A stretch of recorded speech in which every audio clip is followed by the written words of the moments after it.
Gel. Salam. Salam. Yukarıda bir ay var. Ucu kadar yay var. Peygamberin kaçağında bana oylan pay var. Karaca çakmak öy olsun. Kapıyında da toy olsun. Köp verenin oğlu olsun. A verenin kıylı olsun. Ne emerden verer? Vay aman uyandı. Gelmeden aylan gördün Kavun mü? olsun diye düğü yarmadan ayrılmam diye. He. Yine birine geldim. Yanında paket kutup gören altın kaydaydı ötken olur. Yine varmalı yermedi bak. Kavun olsun. Kavun olsun. Dur açıktan kaydıydı. Ne oldu? Yukarıda bir ay var, ucu kadar yay var, peygamberin kaçalından bana oylan pay var. Köp verenin oğlu olsun, ağ verenin kıydı olsun. Yavru Arada anam. çatma öy olsun, kapıyında toy olsun, yar meden kavul olsun. Bak. Ay ne aman öylece. Kavul olsun. Kavul olsun, şeyle olsun. Yara. Yukarıda bir ay var, ucu kadar yay var, peygamberin kaçalından bir de oylan pay var. Köp verenin oğlu olsun, ağ verenin kıydı olsun, yar meden İsmail. Kavul olsun. Şey doğru.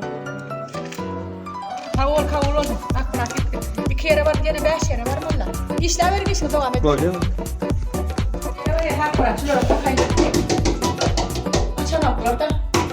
Garaja çatma, bozurluk yapma. Hiç tak vermeyecek kol kapıyı yapma. Açan oklarda bırak. Önce öğrenelim. İş fırsatı. Gittim ay. Verer ya şu vallahi mi o? Tam ekle beni. Yukarıda bir ay var. Vay. Ucunda yay var. Peygamberin kaçağında bir de oylan pay var. Karaca çatmak öy olsun. Kapıyında da toy olsun. Köp verenin oğlu olsun. Ağız olanın kıyırım olsun. Neyme diytene Cerincan. Hadi turaşa. Şu orada bayramçılıkta diye. Kapıyla çağırır geliyor da. Şolara neyme dile edip. Ardu ettim şu ardu hatır gol yer diye. Benim şeyler ardu edetim diye. Orada bayramçılıkta. Oğlu olmadın oğlu olsun. Kıydı olmadın kıydı olsun. Elik kalasın. Para adamın ötüverin para adamın ötüverin. Katezde yaşadın. Yok ben kontrol düşecek derim kontrol düşecek. Vah aman uyandı. Kara suat yırdım da. İnnem yarım eder aile bakayım. Kavun. Ola ben payımdan düştüm. Kavun. Ne şunu? Yüreğimden nakter. Öyle dakın.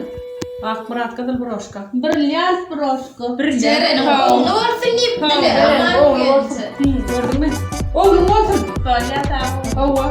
Ben yere varma yerim ben Çay için. 7 öye varma diye de. Ha. Ben içtim de edin öye varmana baktım. Yok işte 7 tane kırmıyor. Aylan yok şu.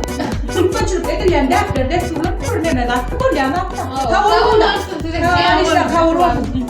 Ama şaşılamaz. Bir de muştaklanmaz. Yine orada bayramçılığı yetip geldi. Hem bayramın kutlu olsun. Yurdumuz avadan olsun, maşkalağınızdan avat olsun, canınızdan tut gel, salat olsun. Hem şu orada bayramçılığında ettiyen sadakalarınız, oradalarınız kavul olsun Allah canın dergahinde. Dine dedim hem can sağlığı vardı ötken. Aman uyandı. Oh. Size sahnada tomaşaçılar karışıp durdu. Baryan benim tamaşaçılarından gülleş götürün aşağıda. Böyle. Bolya baryan. İşte ne bir şu var.